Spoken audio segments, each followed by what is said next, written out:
Hi guys, this is Dawn with Furtastic Friends, and I'm coming today with another recipe.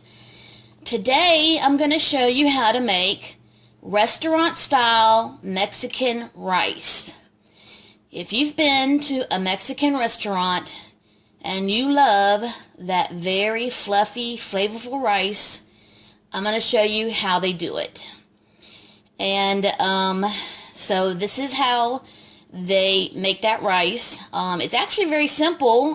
They just do some very particular things and some seasonings that make it that way so that it comes out flavorful and fluffy, so that that's how it gets it that way. I tried it this way and it came out right. I love it. It's my favorite rice. So I'm going to show you how to do it. Now the first step to making this rice, now some people don't do this, but I do it and it's the way I prefer to do it, is that you need to rinse your rice. And what that means is that yes, you take the dry rice, and this is long grain rice, not the instant rice, not short grain rice, but long grain rice, and you have to rinse it until it runs clear. And you can either rinse it or you can soak it. Now I prefer to soak it because that way you don't waste water, but you soak it and rinse it until it runs clear because you're taking out the extra starch, which helps it become fluffier in the making process. So that's what you have to do. Then once you're done with that, then you're gonna fry it or pan fry it, and I'm about to show you what that is. Right now I've got a couple tablespoons of oil heating in the pan, and it's pretty hot right now. So I'm gonna add my rice, and it's pretty hot, so get ready.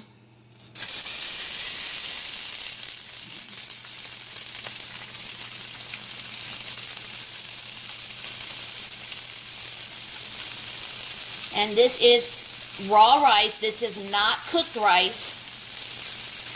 It has not been boiled or cooked. This is still raw. All it's been done is it's just been rinsed.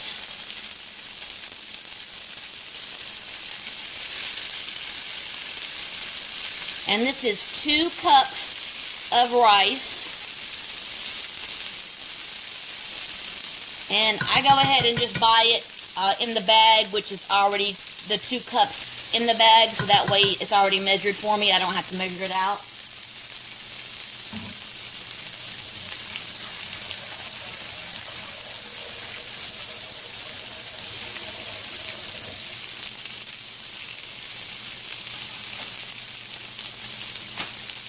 And that would be a 16-ounce bag of rice equals 2 cups.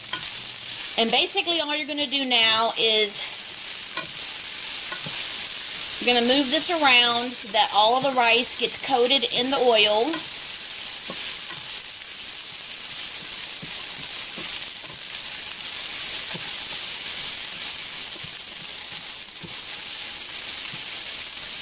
And this is on a medium high, not high, but just a medium high. Move it around, let it get coated in the oil, and then even it out. And then about every, say, 30 seconds or so, we're going to rotate it. And you're going to notice that it starts to get golden brown.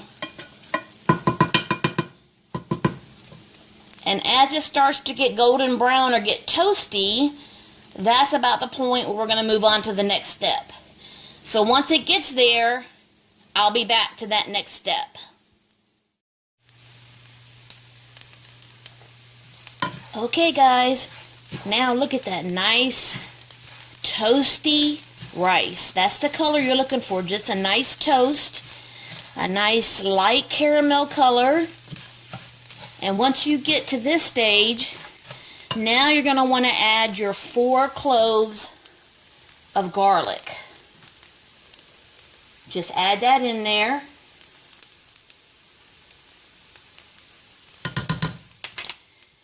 And then stir that in And you're going to only want to stir that in for about maybe a minute, just till you start to smell it and it becomes fragrant.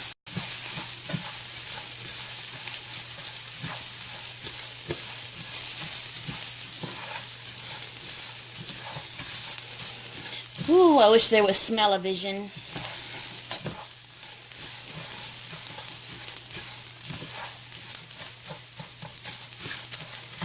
Okay, and now once that's done, you're going to want to add in 2 cups of chicken broth.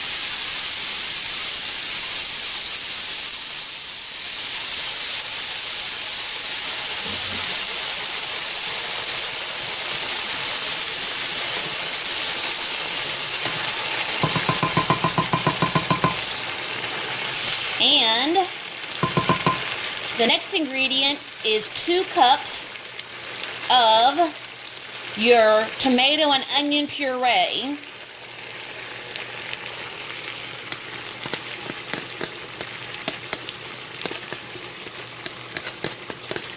And this is 2 large tomatoes or tomatoes, or say about 3 good-sized plum tomatoes and a small onion. And you can use a blender, or I use my food processor.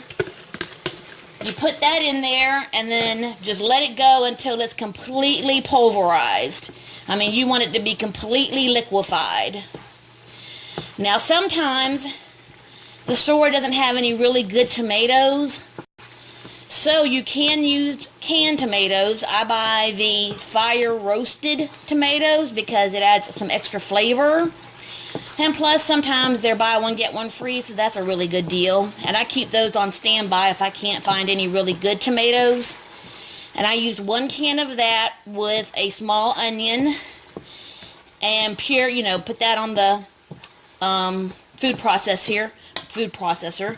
Purify that down and measure out 2 cups to put into this.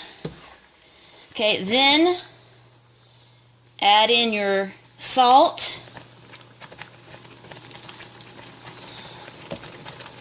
add in your pepper,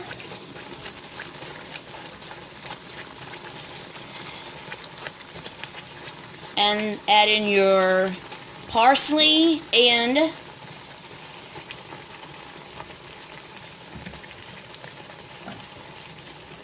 cilantro. And as you can see, it's already at a boil. We're going to let it boil for about 1 minute.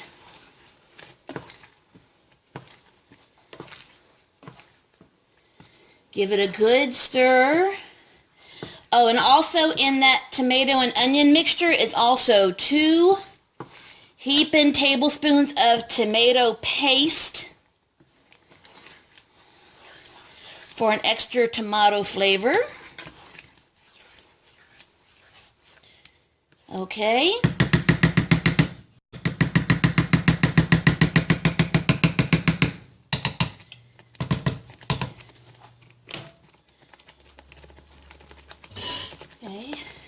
Okay, now we're going to put the lid on it.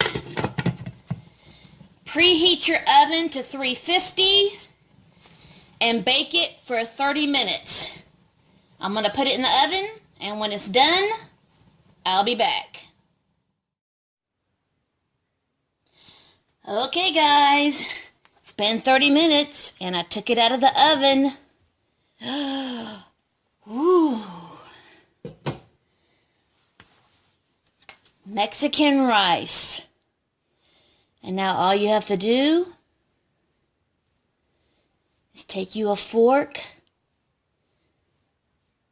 and fluff it up. Look at that. Oh, man, do I wish there was some smell-o-vision now.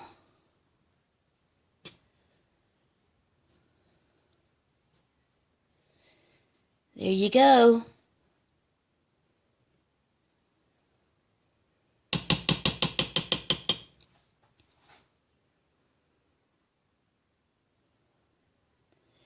Fluffy, flavorful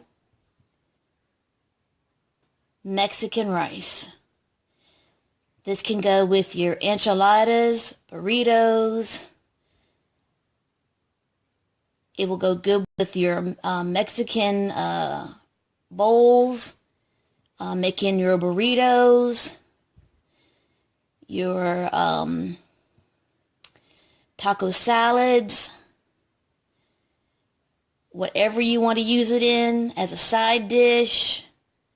It freezes beautifully because, as you can see, there's a lot here. That's what I do. I make a whole batch and I keep some out for a couple meals and then I freeze the rest. Now, since I use tomato paste in this and it comes in a small can but you only use 2 tablespoons, I'm going to show you what I do with the rest so that it doesn't go bad. Also, because I buy the chicken stock in the 4-cup containers, and that also goes bad if you don't use it up, I freeze it. So I'm going to show you what I do. This is what I put the tomato paste in. These are little bitty containers I buy at the dollar store. And I take 2 of these and divide up the rest of the tomato paste. I put 2 tablespoons into each of these and put that in the freezer so that way it's already pre-measured. Oops, it's rolling away on me. That's in the freezer ready to go for the next batch of rice. And then these I buy at the dollar store too. These are by SureFresh. And these are called the snack bags. You know, the little plastic bags. And see, it has little measurements on it. 1/4 cup, 1/2 cup, all the way up to a cup. Just pour your chicken stock or chicken broth in there and freeze it. And that way, whenever you need it for your next recipe, you just set it out and let it defrost. And that way it won't go bad. Because if you leave it in the refrigerator, it's going to go bad. You can only leave it in there for, I think, maybe up to a week. And then after that, it goes bad. So don't let it go bad. Put it in the freezer and then pull it out whenever you need it for your next recipe.